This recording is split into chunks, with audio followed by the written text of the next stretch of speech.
things within. What is this? Oh, I'm starting recording. Okay. Rowan put a lot of things in the base camp and everything. So I remember where we left off. Thank Carolyn and Kelly and also myself. We were looking at the survey. Belle, we were looking at the surveys and we were looking at comments that we created. And we were just going through questions one by one. We were looking at the flow as well as some of the questions. And there were some questions that came up, and Rowan was going to redo some things. I think you put something in the comments. I can't see it, but Rowan was going to restructure the way some questions were written. So I'm probably going to let Rowan take over, kind of see where we left off and what has been done and where we are right now, so we get a sense of what's left to do. Okay, thank you. So I just put a link in the chat to the sexual harassment questions, which is the section that I worked on most recently. There are, if we want to review that document, I can go ahead and open it up and share screen and just kind of show you what I did, if that's okay. All right, let me find it on my computer and then let's see. Sorry, one moment, please. Okay.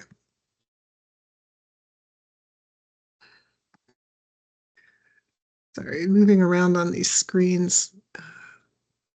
Maybe if I had a desktop monitor, it would help. Oh, I'm not sure. I'm gonna, I forgot my doors open. I'm gonna close the doors since we have our conversation. All right.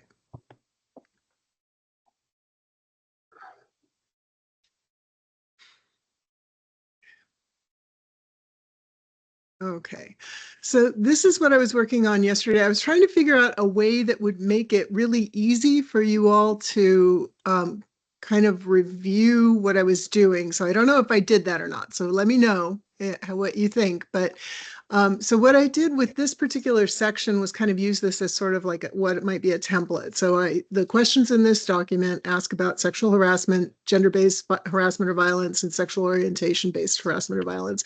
There are 3 questions on sexual harassment, 2 each on gender-based and sexual orientation harassment. And so the way that it's set up is that I put some other background information, but basically everybody would see all of these, everything that's in here. So there would be the questions on, and I use this since you enrolled at, rather than since you started taking classes, because I was thinking about students in the freshman students, when they're incoming, often will get into a Facebook group or some kind of chat. And I know that there are students who've experienced some sexual harassment in those groups before they start classes. So I thought enrolled would be a way of kind of capturing that as well. So I tried to, looking at the definitions of sexual harassment, gender-based violence, and harassment or violence based on sexual orientation, I tried to write some questions that would catch a lot of those behaviors. They're not going to be inclusive of all behaviors, but thinking about the user experience, it felt like asking these questions and then the number of follow-up questions felt like a lot already. So for example, if for question SH1, sexual harassment, this is the first question, someone, since you enrolled at school, or the following things ask about blah, blah, blah, since you enrolled at this school, has anyone, and that would be, Willamette University, Western Oregon University, whatever, has made verbal or written comments about sex or sexuality in a way that made you feel uncomfortable, intimidated, offended, or unwelcome. And I wanted that feel in there because that's really what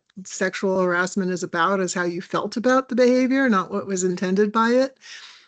If you answer no, then you would go to the next question, asked you to do something sexual with them. If you said yes one time, then that's where the split is. So if you said yes one time, that happened, then you're going to get the question about when did it happen. If you said yes 2 or more times, rather than have people try to write, yeah, it happened 12 times and have them try to remember every single incident, I thought it might be most helpful to choose the 2 most serious ones or the ones that had the biggest impact. And that's certainly a choice, and that doesn't have to be. But it seemed like just in terms of analyzing the data, we're not really talking about research level analysis here. We're talking about useful analysis for lay people. So that's why I phrased it that way. So if you answer 2 or more, then you're going to get that, the when did they happen? The most serious one, month, year, unsure, not certain, next most serious. And then there's a free text box if you want to write more about the other incidents that happened. I felt like that was helpful. If it only happened once, then you only see the column A. And then from there, once you've answered that or chosen not to answer it, up to you, then the next follow-up question is, where did the incident happen? With those options. And then the third follow-up question is going to be, who was it, right? So the reason that I think, so there's the 3 questions for harassment, 2 for gender-based violence, 2 for sexual orientation harassment. If you answer yes to one question, then you've got to also answer the follow-ups for, when, where, and who.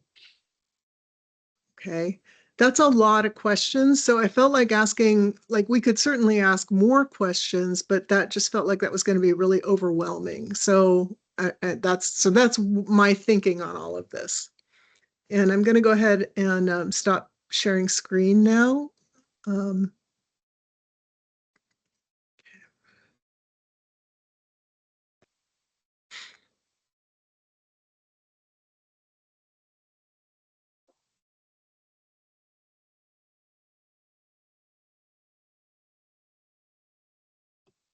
Rowan, are you looking for any feedback about it? Yeah, I guess what would be most helpful, I think, is that a structure that logically makes sense to you? Having okay, here's the questions that you're going to be asked, and then here's how, if you answer this way, then you're going to get this set and this set. I'm thinking in part about, one, is that structure helpful? Because there's no way I can't think of another way to put it into a document for review that makes sense. And then I guess the secondary question, if that format, that style in the document is okay, I can do that for each set or for each, different sexual violence, domestic violence, blah, blah, blah, right? So I could do that. If that doesn't make sense, then we should alter it before we start working on the other questions. With regards to the concern about whether the format of presenting this logic or sequence of asking questions, I do feel like except Word, we probably can find other tools if you're open to that. I can create Qualtrics using it. I'm very familiar with it. I used Qualtrics for my thesis survey that include more than 100 questions, and a lot of them is only if you answered yes, there will be follow-up question for you. If you answer no, there won't be. And if you think putting them into Qualtrics is a little bit overkill here, it's always possible for us to just make a flowchart if that would visualize things a little bit better. I do think the way of presenting them in document, it's it's all cognitively it's possible to understand, but it's probably not the most efficient way of presenting them. But given that if people on this in this team on this board is able to understand things formatted in document way, we can keep doing that. But I personally think if we have either we have a very rough draft of Qualtrics that people can not only really try filling the survey out, using different if you answer yes, you get this. If you answer no, you get this. But also the if people are familiar with using Qualtrics, they can see very clear logic behind of every question. It's like, I think it's a good way of presenting surveys like this. Yeah, I- I absolutely agree. I'm sorry. Go ahead. I was going to say, not every school has Qualtrics, but I like about Qualtrics is that when you put up the flow and the logic, you can print out the logic for the school. So when you print out the question, you can print out the logic as well. So you type the question in, even if they have different setup, it prints out the logic of how you expected the survey to flow.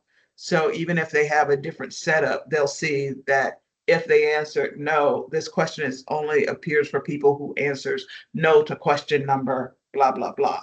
So I used to, the last time, the way you presented the questions, the way you had it, you didn't have it in block form, but the way you had it last time, I understood it because you had the flow there, you know, if they answered that, I think I saw it there and I understood it. This, I don't know if um, because Qualtrics would do it like you had it the first time, but you'll see kind of grayed out before they get to that block of set of questions. They have questions in block. So let's say this is sexual violence questions, or this is this type of question. So before you even get to that block, it has qualifiers before you get to those set of questions. So you see the qualifiers first, and that's kind of helpful in doing that. So, Belle, if you're going to do this, I can always help you as well. We could recreate it as well. Do you think that would be helpful for us to work with you that way? I know that the final document that we would probably send out to schools probably would need to be that way, but for the committee. Yeah, I'm thinking about just in terms of editing. I agree that when we present it to the committee for review, if we can present it on mounted, you know, like a Qualtrics file or Forms file or whatever, that would be great. But just for editing until we can get the language. Like once we get the language and the options, then yeah, for sure, let's enter it into Qualtrics. And I'm honestly hoping that because that's a lot of work. It's going to be, you know, very time consuming. It is. I'm hoping that what will happen is we can get some draft language by January that that our data people will get Qualtrics at HEC. So this is all contingent, right? We'll get Qualtrics at HEC and we'll have a data person at HEC who can enter it for us so that you're not, you know, it'd be great, you know, Belle or Adeo or Kelly, if we don't have a data person and you can enter it in Qualtrics, that would be great. The other question that's going to come up is what other platform, but that's not relevant now. I guess it's just in terms of for editing, is this a format that kind of makes sense to have the set of questions? It's fine. Yeah, I am curious. I mean, Rowan, what is the final deliverable here? I've had in mind that it would be sort of anticipating what we all have just been discussing here, which is that each school is going to have a different platform. Are we anticipating sort of delivering a hard copy that each school then puts into its own interface and delivery system? Or, I mean, we don't have to spend a whole lot of time. I'm just sort of curious as to how much guidance we have in the statute and then how much kind of HEC actually expects from us that way. I've been assuming that we were going to deliver hard copies that would then have a bunch of conditional language in it, like what we're looking at, and that then each school would have to figure out how they were going to build it into their own delivery. Is that the case? Yeah, that would definitely be one way to do it. I think what I was hoping we could do is put together a QSF file for them, so they'll actually have the Qualtrics file, right? The block of questions. They'll have the survey in Qualtrics form and one other platform. And that would be either the schools that responded to our questionnaire pretty much equally use either Microsoft Forms, Google Forms, or SurveyMonkey. And I'm hoping to hear from a data person which one of those would be the most secure. And then we would offer a Qualtrics block because a lot of schools will be able to use that. And then one of the others, not all three, but one of the others, whichever one was most secure. Okay. I don't, Willamette doesn't have Qualtrics. I have a SurveyMonkey account that I use in my office. I don't know about security, but I'm deeply suspicious of Google Forms and its security. So anyway, that's a different topic.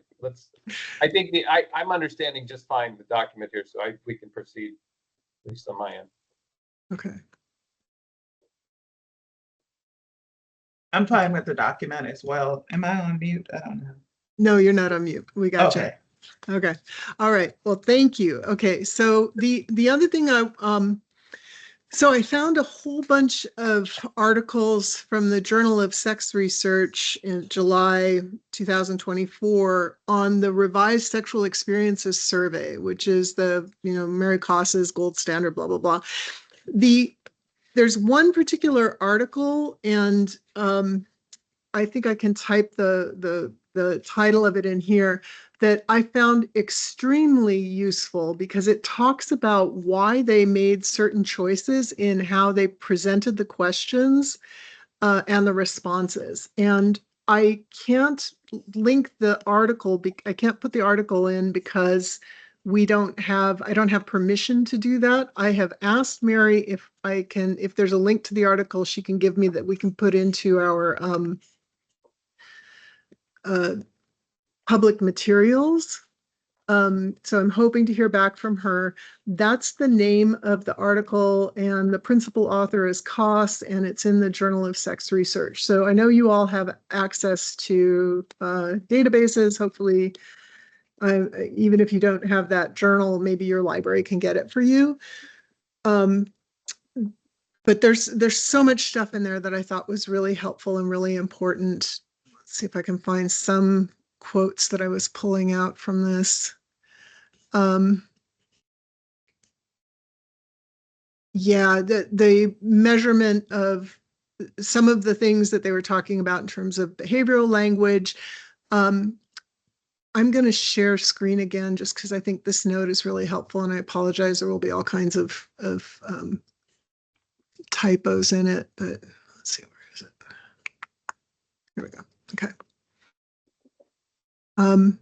So this central section here, just the way that they're presenting the information. So rather than say, have you experienced sexual assault, and did they use coercion, force, intoxication? They are saying that they're suggesting the tactic. Did the person, use intoxication to do these things? So the tactic first language is really important. They said that they got slightly higher rates of reported sexual, they're calling sexual, what we call sexual violence, sexual exploitation. And then there's some other information about using frequency language and things like that. But I think it's everything that's in that article is extremely relevant to the way that we're developing the questions. And I think I sent you all the link to the SES. The SES is available online. We can't use it because it asks for a lot of, we can't just like chunk the whole thing and use it. But I think looking at the way that it's structured would be really helpful to us as we're doing this. And then the other thing is that Lindsay had reviewed the MNOP questions, which talked about affect. And let me see if I can get a public link for that one real quick.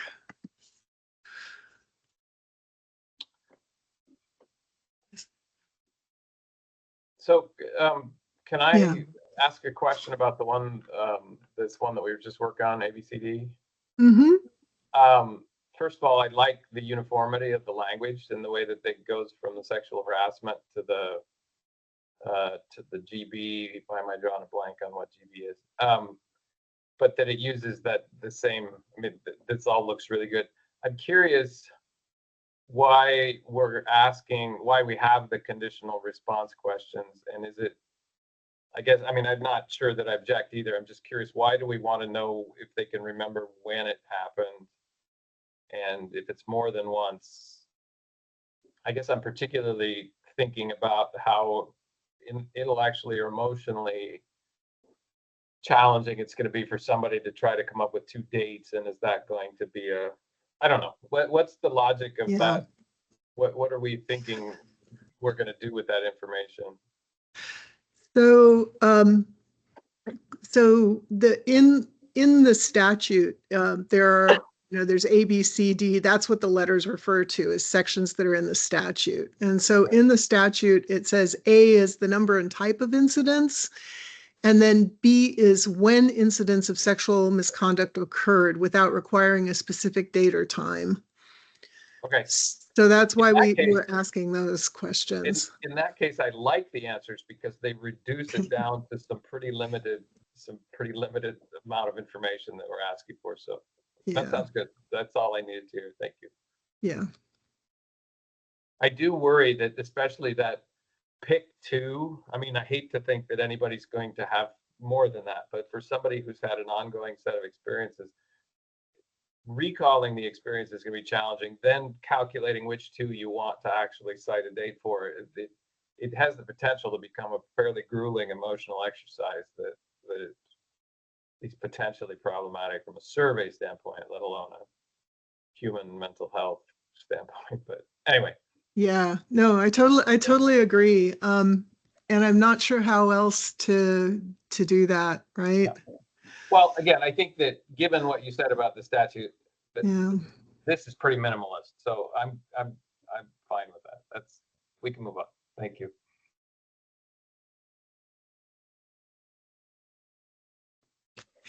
Yeah, I'm trying to avoid asking anything that isn't required just because of that huge emotional investment we're asking people to make in this document and how long it's going to be, right? Like the other thing that I couldn't figure out how to get around is if all of those things happened to you or if they happened in the same incident. Maybe somebody said something about your sexuality, your sexual orientation, and then, said something sexist. I mean, that it could be, there's so much conflation that can be there. But I couldn't think of how to say, did these, was this all the same incident?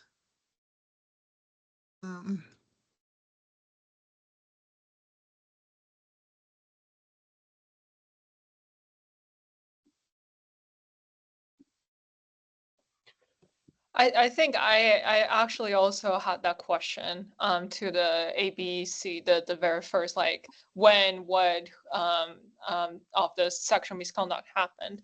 I think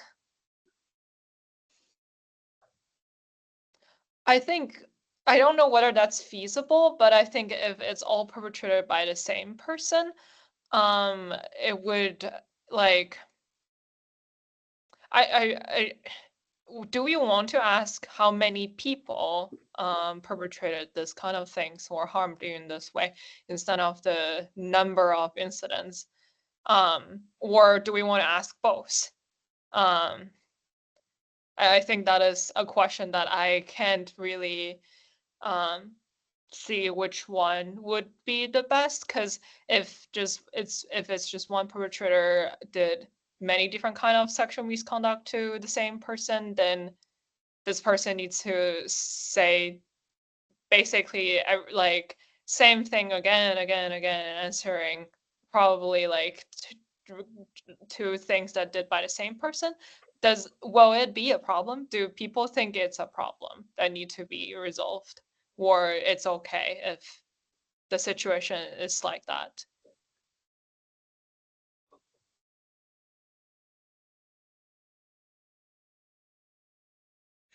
I can't think of any way to ask that in a survey that doesn't lengthen it out, right? Because if you had, I had 3 experiences, 2 of them were done by the same person, right? So how would you ask them to put that into the survey, into the responses in a way that would allow you to make it useful?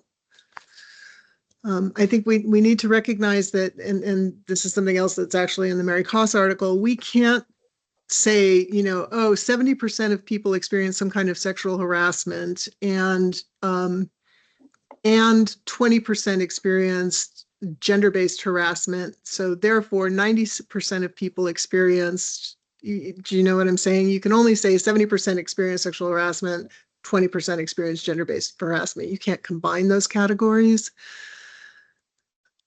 I think we just need to be clear in the analysis.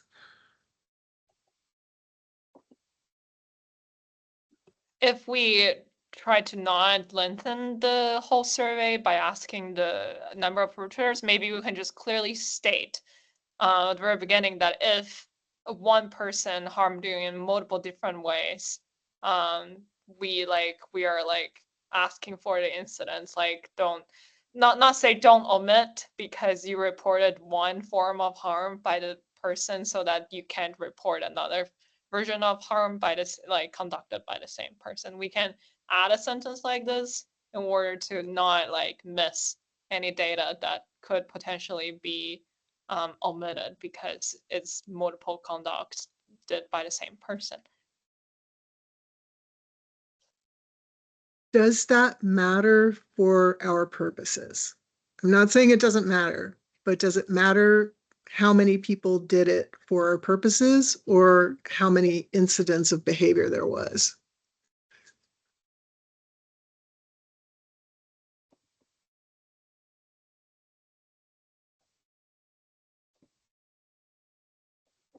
I think the number of incidents are more important than how many perpetrators this survey can identify, because at the end of the day, the survey is about the prevalence of sexual misconduct instead of the prevalence of perpetrators on campus.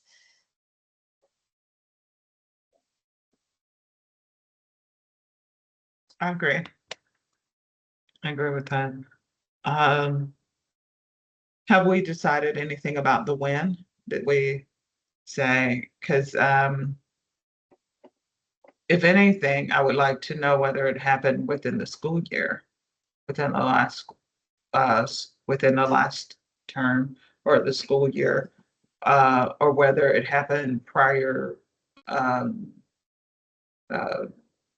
later than that time, just in case, it happened when they were a teenager or something or whatever. Oh, we're only asking about things that happened since they enrolled in school. Since they enrolled in school, okay.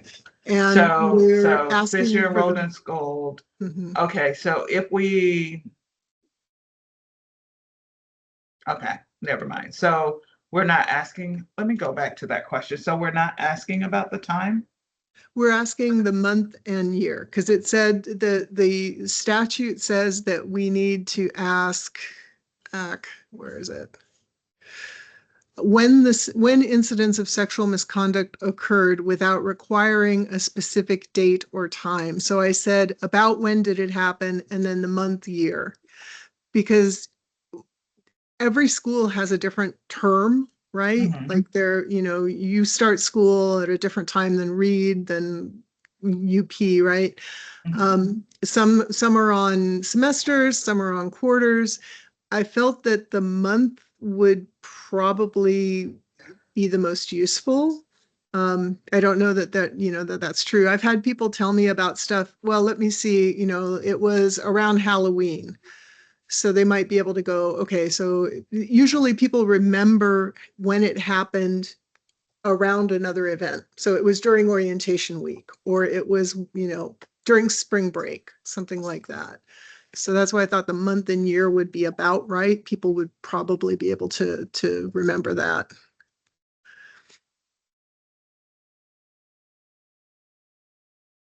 Because otherwise we'd have to ask, did it happen in and we could have a list, right, of, did it happen in fall 2020, fall or spring 2021, fall 2021, right? Like we'd have to have all of those options. Yeah. I hate that we have to ask that question, to be honest with you.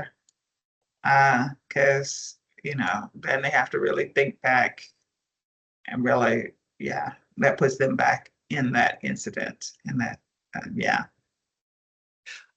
I think it's helpful though, right? Because there's a lot of mixed research out there about the red flag period or whatever they call it, Okay. that initial period when students come to campus that there's a lot of mixed information about whether that first month of classes is actually the most harmful or not. But I think if you can see that you're getting, most of the sexual assaults that happened at this school, or a lot of people who experienced sexual assault at this campus experienced it during August, which is when our classes start, then we know we got a problem, right? With at the very beginning of the year. Or maybe we have a homecoming or some other kind of big event, campus event, and we notice that there's a cluster of people who say, yeah, I experienced sexual misconduct around this time. I think each campus will, if we have the month year, each campus can then take a look at that and go, okay, these are where our risk points are on the calendar. Okay. Well, when we pilot test, we'll know for sure what goes well and what doesn't. Okay, just moving along because I don't want to stop any progress. So, okay, we can keep going. So we got the when, and then we've got the where. Okay. And again, that's a really long list of options. We do need to ask where, that's part of it, whether incidents of sexual misconduct occurred on campus, off campus, overseas, or virtually. And so that's why I didn't put in on-campus housing. I didn't put in my residence off campus. I just made it as simple as I could. Because, again, asking all of that detail would be really important if we were doing more research. But here we're just trying to get some basic information.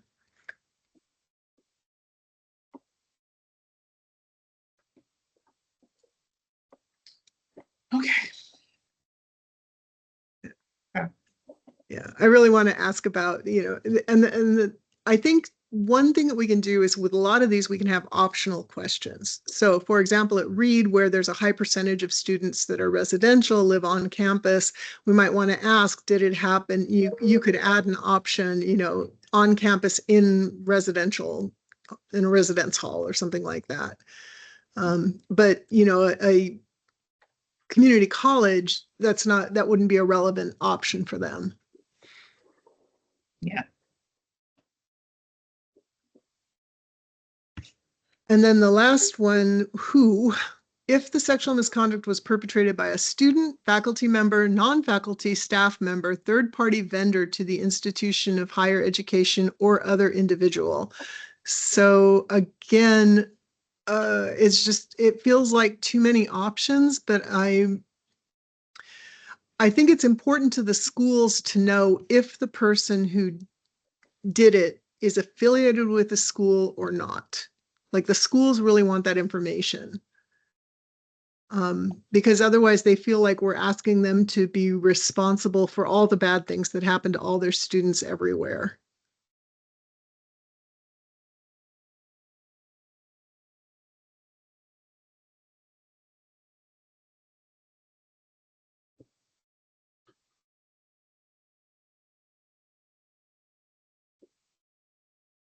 I think that makes sense. I don't think that list is too long.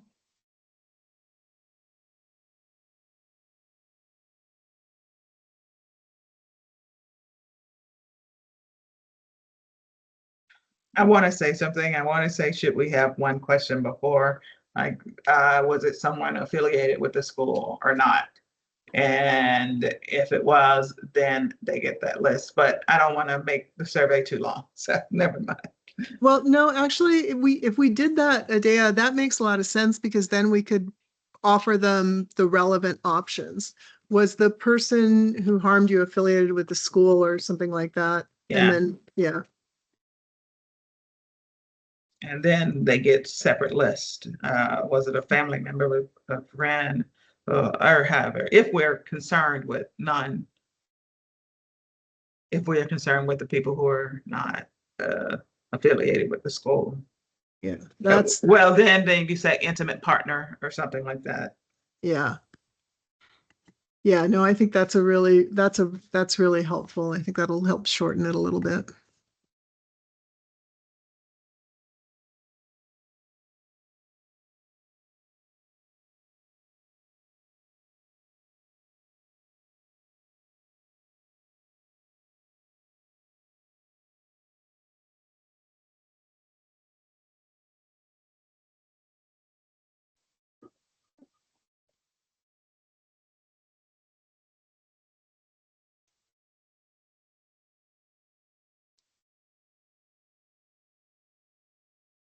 And I feel, okay, so I'm wondering about free text as a possible response there. And the reason I'm wondering about free text is if we had someone list the name of the person who harmed them,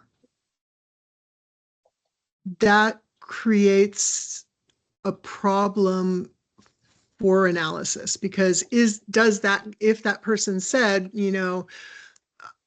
Sam King is the person who did this to me, then is that does that become a report that needs to be responded to? When we asked for the campus climate, we did say this was not a reporting instrument. And maybe we could just say, could you tell us the position that person held? Or could you, if they're in school, or position or role on campus or something like that, maybe we can ask that instead of the name, them putting the name and saying something, this is not a reporting incident, or something like that. But I think maybe just having the choices would eliminate that concern, because we had issues with our campus climate where even though we did say do not report, but I think people were mad and they mentioned the same person over and over and over and over again. So when we put out the data, because it was just IR handling, we just stripped out any person's name. And it just so happened that this person ended up doing an incident after the survey that caused him to be relegated to another position. So, so we didn't even have to even report it or say anything. But we did tell them ahead of time that this is what we're going to do with the data, and this is not a reporting instrument. And please don't name individual people. So we didn't say that explicitly. We just said this is not a reporting incident. So.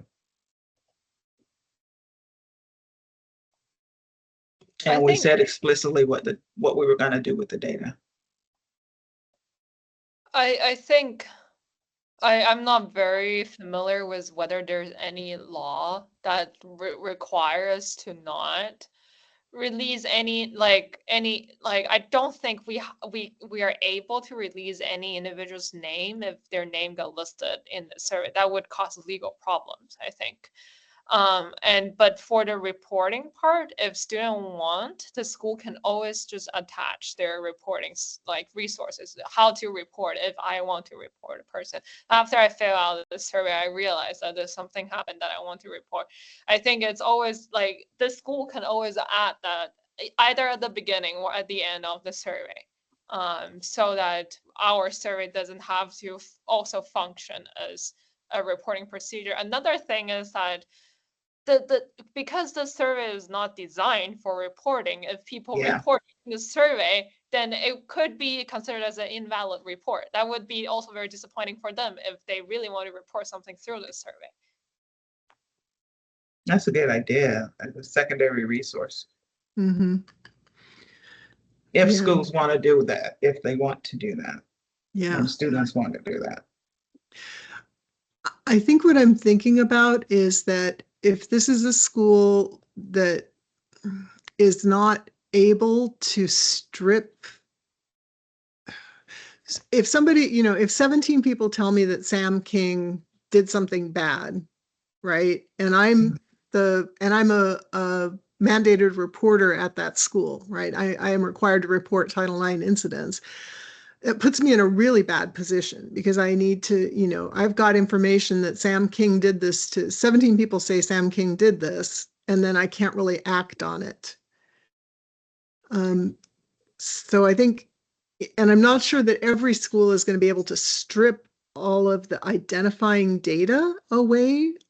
I know that one of the things that came up at Reed was that specific question. Well, if somebody tells us that Sam King did this and we can identify who filled out the survey, then we should treat that as a report. So I guess I'm saying I don't think we should have a free text here. We could have an other, but I don't think we should have a free text. And I want to just make sure that people feel kind of like that's okay. I think Yeah, you're right. I agree. Okay. And then, yeah, and then I really like that this instrument is, you know, any information you share in this survey will not be a report. If you want to make a report, here's where to go. And then having that on the resource list too, I think. Really good idea. I've made a note of that too.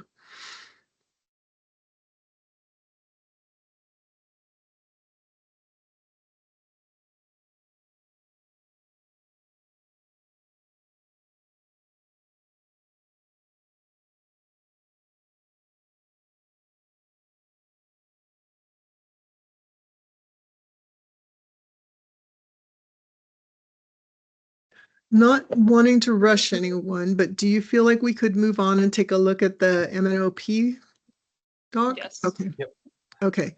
Hi, Sarah. Welcome. Just so you know, the MNOP doc that I just referred to is in the chat. If you can't see it, let me know. I'm going to go ahead and open that document up and share screen just so we're all looking at the same thing for a minute.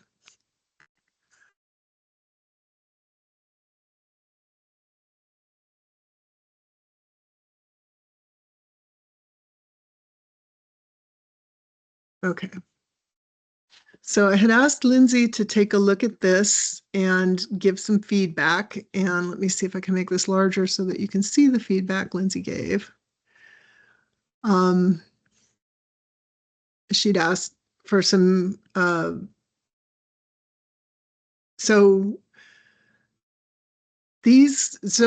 just so the way these are structured, we need to ask whether students who reported sexual misconduct took a leave of absence or considered transferring to another institution or withdrawing, and whether students who experienced sexual misconduct withdrew from any classes or were placed on academic probation. Those are really distinct concepts, right? So in the sections, I tried to break it down by what kind of general area I was asking about. So this first section, avoidance, as a result of your experience of sexual misconduct, did you do anything to avoid the person? That's what I mean by avoidance here. So did you change your usual route? Did you add drop?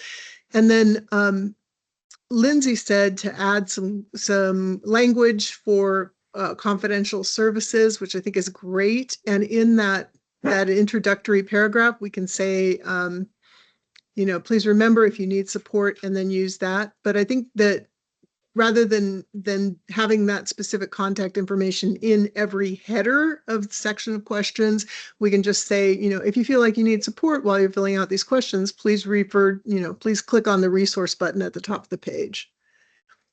Okay, so that was how I answered that. And then Lindsay asked, do we want to include a question about moving residences? And I thought maybe as an option for schools with campus-owned housing, that people might have requested a dorm change or something like that.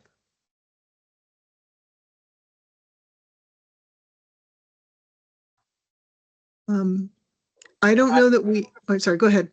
Oh, no, sorry. I was gonna, I'm struggling, I'm trying to rewrite the first phrase in part one, that question one, did you change your usual route? That seems like, what if someone doesn't have a route? Or, I mean, I don't know, am I jumping ahead here? It feels like that question is not quite written perfectly yet.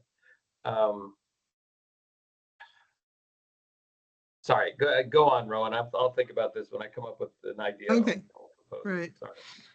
Yeah, so, well, I think, did you change your usual route or avoid certain areas on campus? I mean, maybe we could put that backward. Did you avoid certain areas on campus or change your usual route to keep from seeing the persons who harmed you? The reason that I put it like that is that was one thing that I heard from almost everyone that I worked with, was that they had changed the way that they went to classes, or they didn't go to the cafeteria anymore, or something like that. So that's why I put that in there. No, And it makes perfect sense. Yeah. And it needs to be in there. Something about route feels unnecessarily narrow. I'm trying to think of a way to make it more general. That's all. Okay. This is total micro Okay. analysis here. No, that's why you're on this council, is because you're really good at that sort of detail level. Yeah, if you No, can think of a way to rewrite it, that's great. proceed. It definitely makes sense. I like this. I liked your thought to reverse those. I think it jumps out at me a little less if you start with, because avoiding is general and root is narrow. So that makes a little more sense. Okay. I like that suggestion.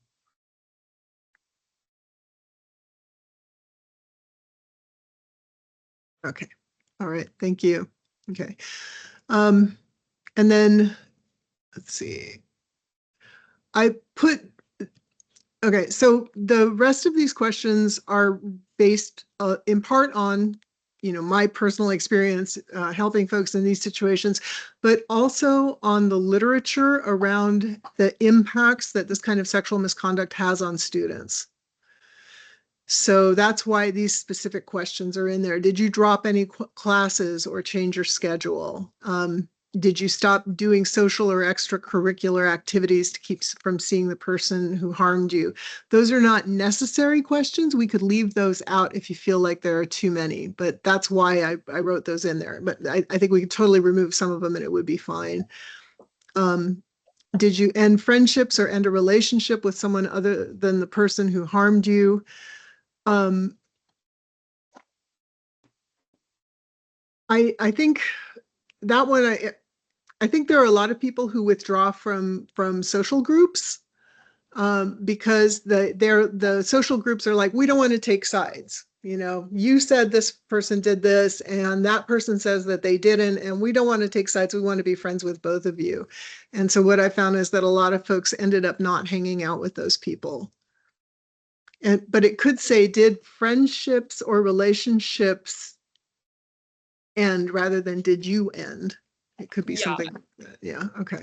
I think if the question can be framed like emphasizing end specifically because of this incident, or because of it's really hard to frame the whole thing because there are multiple reasons that survivors want to end a relationship with someone after sexual misconduct happened. Maybe this person is just like, I want to be neutral. I don't know what happened, or just being an enabler or even flying monkey to keep harming the survivor. Or it could totally just be like this friend was there when this happened, but they didn't do anything to help me or to save me from the situation.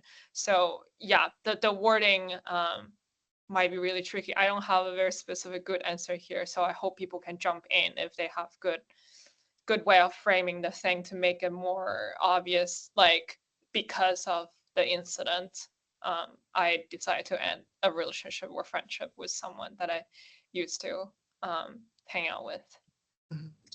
I think the generic one, just relationship end, can cover, our friendships ending can cover that same thing, whether you did it or the person did it. It covers both ends. So I think, yeah, I think that would be, because all we care about is the relationship ending, not who actually initiated it. All right. Okay. And I'll keep working on the language in that one to make it a little. Might I suggest that we consider turning the answers here into just yeses or nos? And this, Rowan, this would bring us back to the, will we use the information of this type if we get it, right? Will we draw this? Will we expect university schools to find utility in knowing that people thought about it but did not think that degree of fine-grained thinking, or would these questions tell us what we want to know with just a yes, no, not applicable, prefer not to answer?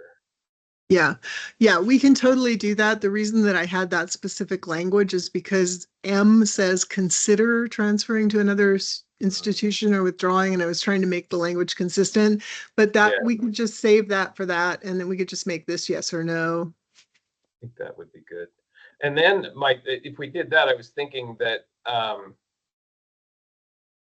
5, 6, and 7 could conceivably be turned into one question, where it's since did you transfer, leave of absence? I mean, these are arguably successive things, right? First you take a leave, then you withdraw, then you transfer.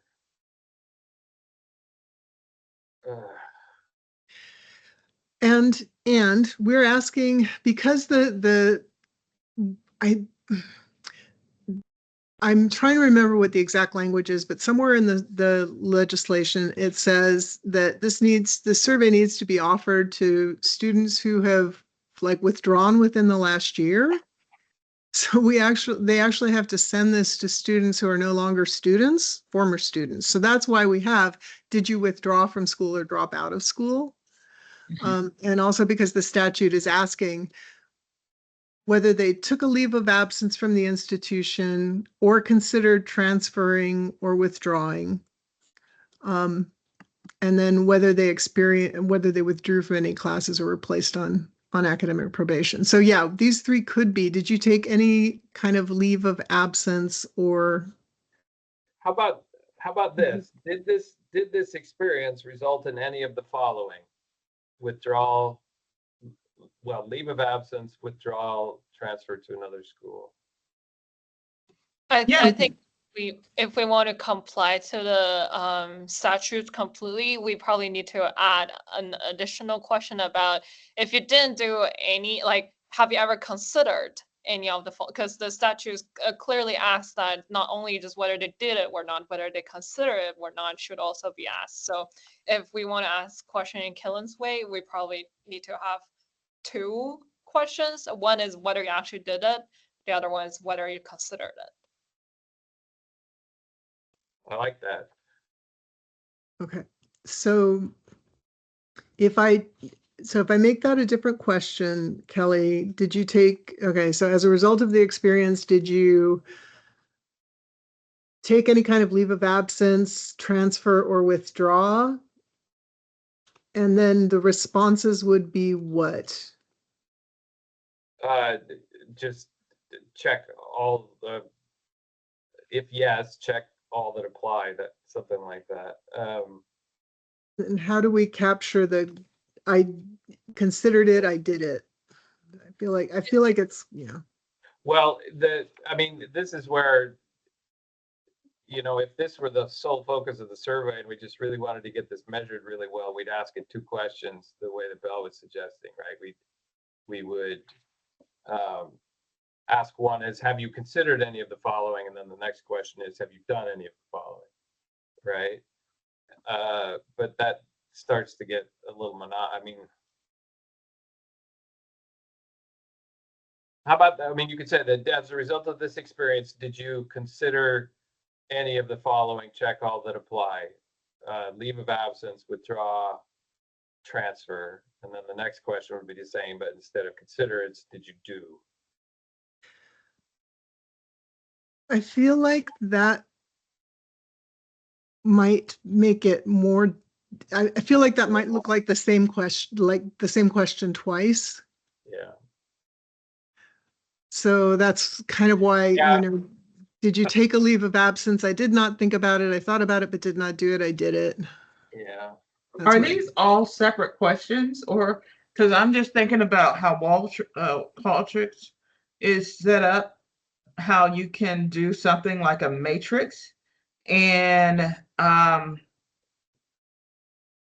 no, maybe not. I'm just thinking this is all like one set, one stem, one question at the beginning, and then here are all the answer choices, and then over to the right is like considered it, did not consider, did it, no, not applicable, whatever. But it's all in one big question block. You know what I'm talking about, Belle? Yeah. Instead of it like being, it's, even though it's treated on the back end like separate questions, but when they see it, it's like one big question block. So to them, perceptively, it looks like one question. And it's one stem, but then all these are like not numbers. So there's one stem, then blah, blah, blah. Do you know what I'm talking about, Belle? Yeah, I know. I think that would be I personally think that's a very efficient way of presenting questions like this, when like the answers are basically the same and it's just under different like condition where the question is slightly different from each other.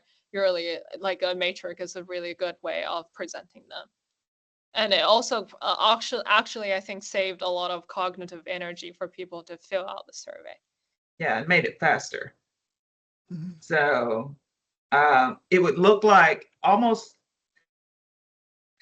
okay, I can't touch it. Okay, so it would be like a whole matrix, and at the top, you would have all the answer choices at the top and little bubbles to the right, little bubbles for each of the statements. So it's like, did you, please put your level of agreement to the following statement or your experience, considering the experience, as a result of your experience, did you consider or did you do or consider any of the following?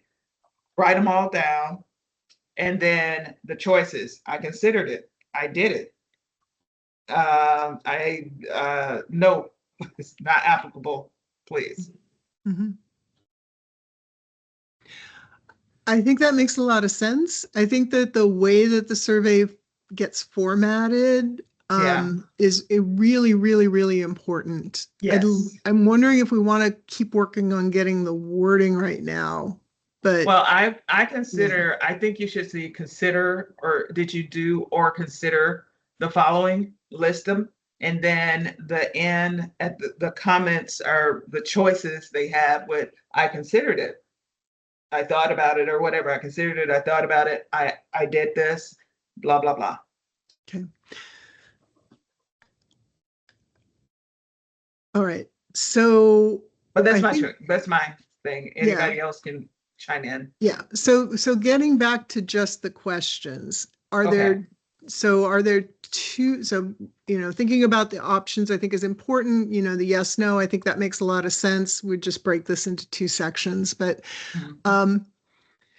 a couple of things I'm trying to do. One, I'm trying to make the language simple and usable by people who are not researchers. No offense to any Okay. of you who are all Okay. No, researchers. you're right. Well, we'll find out when So, we palette yeah. test it. So yeah, for Yeah. sure, right? So I guess, does this feel like too many questions? So I've got basically 4 questions about, did this have impacts on your social life? Did this have impacts on the way that you are going to classes? And then did this have the second section? And I think that makes sense to break that up, right? Because 5, 6, and 7 are like, what did you take any like major actions to change your status with the school? So these first 4 are really, did these have an impact on your social And that environment? can be, so that could be 2 sets of questions. The Right, social impact and the actual academic impact. right, And then they can have 2 different scales. right. So the social impact can have, if you want yes or no for that. Yeah, And then the academic impact could be a little bit more, got it. a different scale.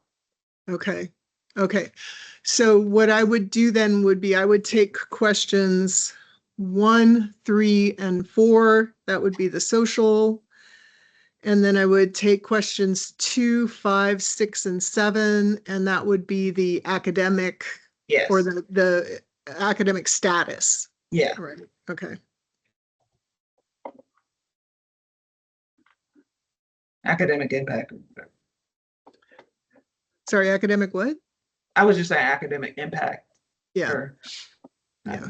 Okay, that makes a lot of sense. And then this is the actual impact on academics. So did you miss classes or assignments in a way that harmed your grade? Did you have trouble focusing on your classwork, paying attention in class?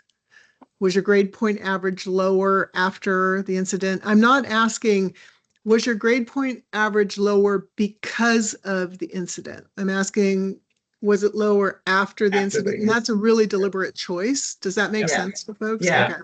Yeah, Very because they can't, Okay. they don't know whether it's because, or they don't know why it happened. That takes a lot more thinking. Yeah. Mhm. Yeah. Um, were you placed on academic probation? Did you take an incomplete in a class? Did it interfere with your ability to complete research, write a thesis or dissertation, or complete an internship? And that's an optional question, right? Yeah, well, you could say not applicable. Okay. Okay. But I know at community colleges, folks often have internships or do Okay. research. So I think it Okay. makes sense to have it as a required question. Okay. The one I think does not belong here is this one. I think that doesn't really fit because it's about, did you have trouble focusing on your classwork?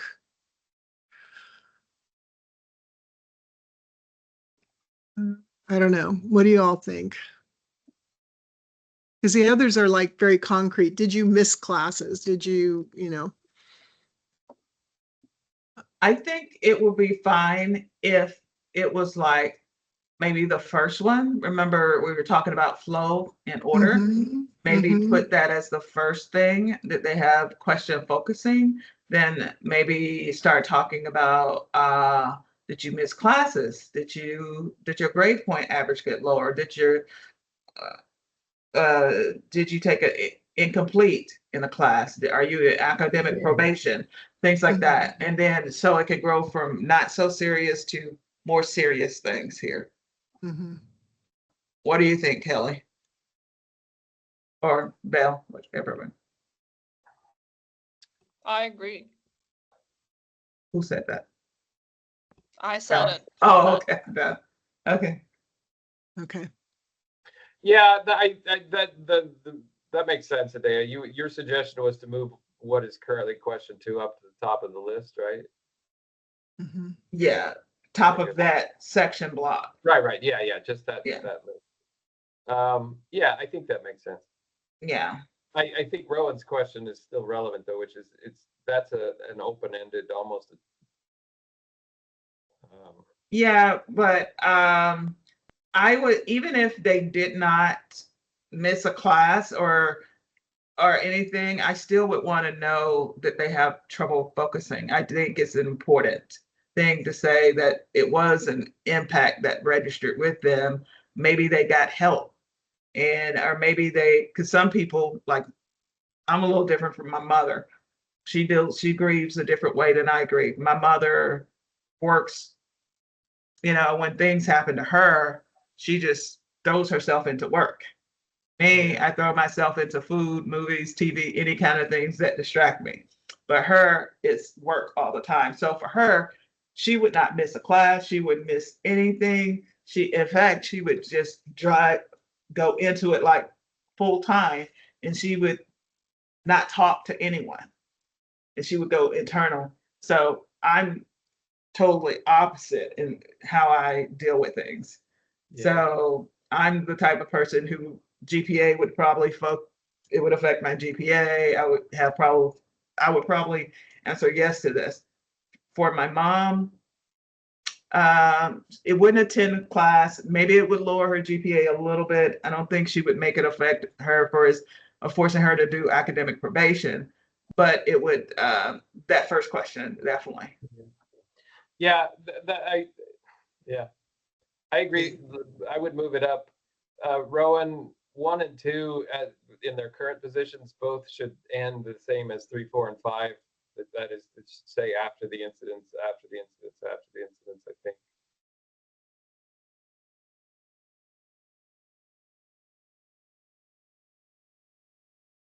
Okay. Thanks, Kelly. Yeah. Can I share with you my resolution to that one issue back 15, 20 minutes ago? Yes. This is gonna be this is what y'all are gonna remember about Kelly Stromp and this whole experience. The solution to that is to make roots plural. It just reads better to me if it's plural. It doesn't sound presumptive. It was number 1 in MM1. Oh, way back then. Okay. Yeah. And so you reverse that. It should be roots. That way it leaves it makes it equivocal for everybody. If you have a root or multiple roots or no roots, sorry, I know that that's completely anal retentive about details, but to me, it reads completely different by writing it that way. Thank you. Okay. Sure. Okay, great. Thank you. Yeah, that was way back, Kelly. We love Kelly. No, but I figured it out. Yes, you Awesome. did. Okay. Thank you. All right. And then we need to ask, if the student experienced any financial impacts from sexual misconduct or the institution's response, right? Let's see. I don't know what this, I'm sorry. Don't worry about the numbering there. I don't know what I did with this. Okay. This is a mess. Obviously, I didn't format this way I had the other. So did you have extra expenses or lose money or other financial resources? Did you lose income or have work-related costs?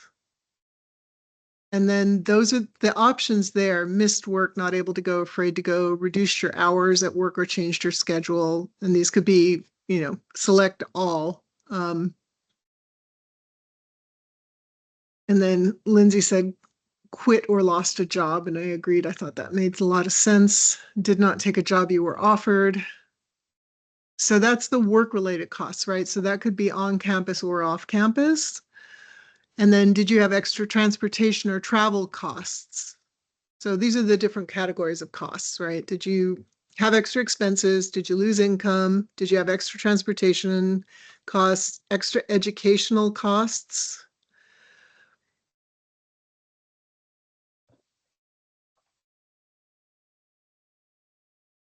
And then did you have any of these? And that should probably be other costs.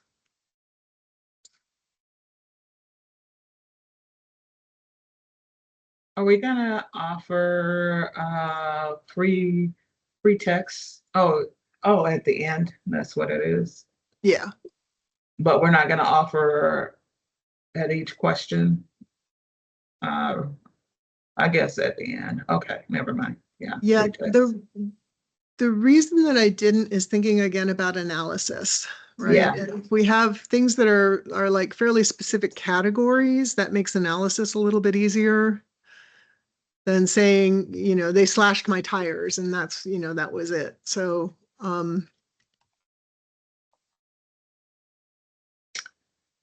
Do we have not operable? Prefer not the answer to any of Yeah. these? yeah, I'm just seeing that I really did not format these well. I apologize for that. No. Should be in all of these. Okay, I'll go ahead and add that in. I guess if you all could look at and I think this is the kind of thing that you're going to need to read a little bit more, but if you all could go through and take a look at those options of categories of ways that this affected you, that would be incredibly helpful too, I think. And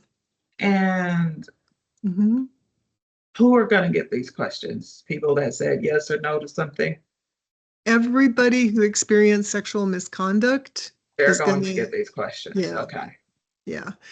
And then I think that's another thing that we really need to think about. Do we want to offer, or do we have to, I guess? I think we have to offer those questions to everyone who experienced you said you had experienced these things, and for us it would be sexual harassment, as a result of those things that you experienced. Did any of these things happen? And then you said you had experienced sexual violence as a result of is there a way that should we write that for every single thing, or just you said you experienced one of these things as a result of one of the things that you experienced? Did you have any of these impacts? That's kind of the way I'd prefer to do it, but I don't know what you all think. You can do that. You don't have to regurgitate. There's a way you can do in Qualtrics, form the question based on their answer and put it in future questions. But that's a lot of programming. You don't have to do all that. You can just skip logic and say, because thank you for, phrasing, thank you for answering your previous question. Now we want to ask you about the result of your experience or something like that. And you can go on, because you can just go on from there, because only people who answered a certain way will see it. So they'll know because of their answer, they are seeing this. So you can assume that the right people are there. I'm not pretty sure whether I understand Rowan's question correctly. Okay, go ahead. Are you asking about if, let's say, a person said that they experienced multiple sexual misconduct incidents, whether we should ask for each incident, what are the impact, or like altogether for all the incident that you experience, what are the impact? Are you asking about which one is better? Oh, I didn't think of that. I'm asking, yeah, that's exactly. I'm asking if you think if it's okay if we say, okay, you said you had experienced sexual harassment and sexual assault. Okay. So as a result of the things that you experienced, did you have any of these impacts? And I think the reason that I feel okay about that is, one, it really greatly cuts down on the cognitive work that the person has to do.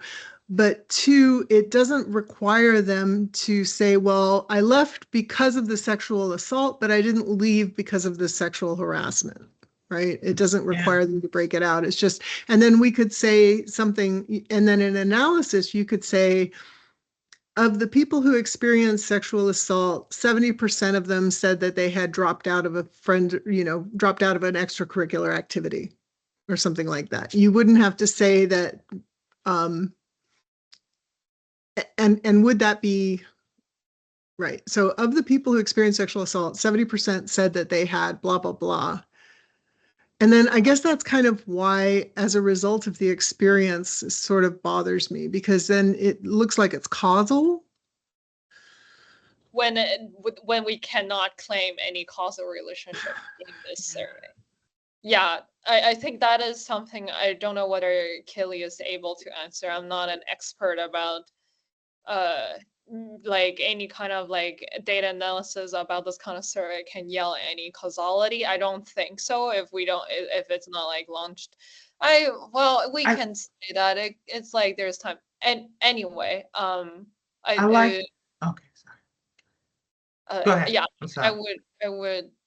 I would be kind of concerned if our result would claim that it's causal, but I do agree with Rowan's idea of not asking whether this specific incident lead to this or that specific incident lead to that, because sometimes like it could completely be like everything piled up to the point I just can't take it anymore. So I think from the experience of being a survivor of sexual misconduct perspective, it would make more sense to only ask them all the question once about everything that they experienced. But I don't know from scientific or data analysis perspective whether that is the best way to do this. Well, I will say that just saying, don't say because, just as after. I think the way you have it framed it, after your experience that this happened, because you don't have to then have them thinking, well, was this the cause of it? Because we just want to know what happened after the incident. Because it's difficult to say. It could be multiple things that's going on. So I think after the incident is more important than causal. And also, as far as linking all these things after, one question, like the first assault, that this happened, that happened. I don't think I want to weigh the importance of it, because I don't want that, whether they were just shown it could be, some things can be cumulative, and you could be shown an image first, and then it could be a touch, then it could be more and more gradual. But it's hard to say, and it could be that last thing that happened that cost all these things. So I think maybe I don't want some administrator who was saying, well, the percentage that left didn't leave after they were shown images. it was just after they, physical touch happened or something like that. I don't want some administrators looking at numbers that way. I just say, yeah, I just want the whole thing saying after the incident or your experiences on campus, which it comprised of everything you see or everything mentioned, this is what happened. I don't want some administrator looking like, oh, well, this is less important than that because we're saying it is, you can do everything up until rape. Mhm, So mhm. I don't want someone, belittling one versus the other or comparing one to the other, because to me, it all sets a stage to, having that kind of campus and having freedom to do one thing sets the stage to other things. Everything starts off, it may start off as verbal violence or something like that, but it sets the stage to, okay, they started calling someone a name and no one said anything about it. Then all of a sudden, that person then got physically assaulted because they saw that there was no permission structure or no kind of pushback against one thing. Then it gradually got out of hand. Oh, the authors of that, I contacted the author on ResearchGate of that article that you said, and they sent it to me. So I put it in the chat. Great, thank you. Mhm. Okay. One of the authors. So Peterson. Adea, just in the last couple minutes here, Adea, what you said, where I had because of in those impact questions, I'm Mhm. changing that to after because I think that's such an important change. I think that makes a lot of sense. Okay, I'm gonna go ahead and keep working on these. I And know Kelly you. wanted to say something. I'm so Oh, sorry, sorry. Kelly. Oh, no, we're fine. You sure?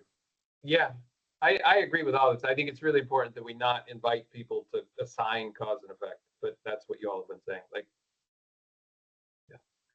Yeah, okay. And you guys can download, it's in the chat. You can download the paper. One of the authors, I think the third author, Zoe Peterson, I contacted all the authors. She's the one that responded.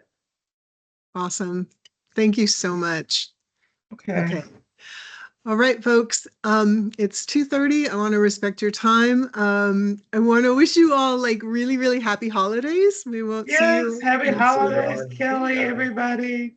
Yeah. Enjoy yourselves.